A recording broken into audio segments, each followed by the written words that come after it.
I didn't have my Tuesday game, but Wednesday happened, um, and that was neat.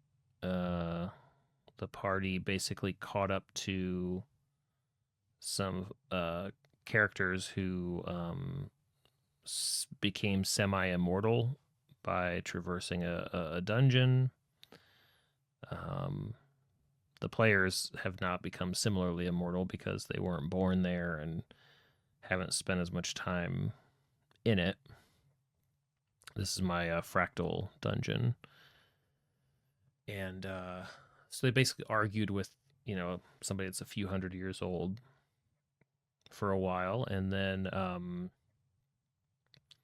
came across just infinite amounts of treasure and gold, but without the means to leave with very much of it. So that was quite the experience.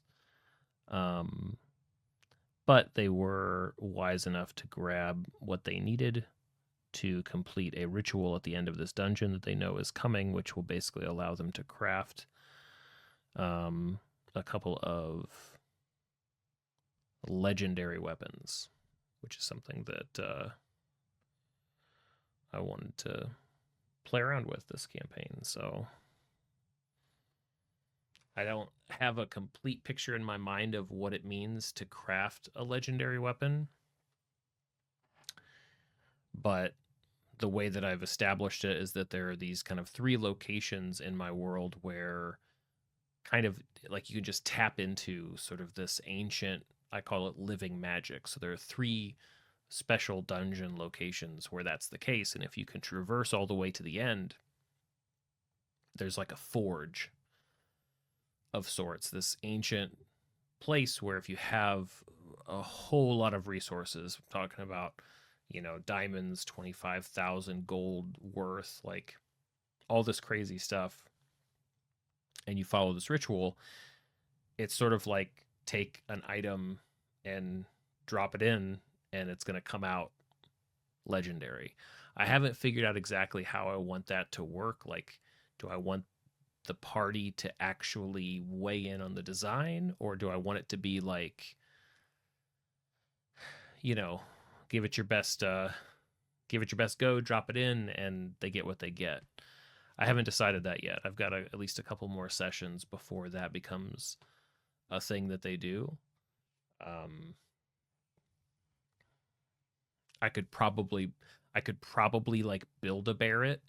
I could probably sort of set up and this would actually be fun to do to build here on the channel. I could set up sort of like a decision tree of like legendary type stuff where, you know, maybe you could pick like a couple of these properties. I don't like really overly complex magical items, but once you get into legendary stuff, you kind of have to do that. So maybe it's like a point buy thing where depending on the type of object they're putting in, or maybe there's a specific set of things for each player, because I kind of know what would be legendary to them, and then they can sort of select it. Because the whole point of this is that they're gearing up to fight a lich at the end of it all. So it kind of gives them a reason, like, okay, we got a couple of these, holy shit items. Now let's go to the next dungeon and see if we can get some more. Hey, Damien, how's it going? The scene. Legend of Icewind has always been a cool take on making legend. I'll have to check that out. In Icewind Dale, I think I have that book. I never ran it, but I'm pretty sure I have it.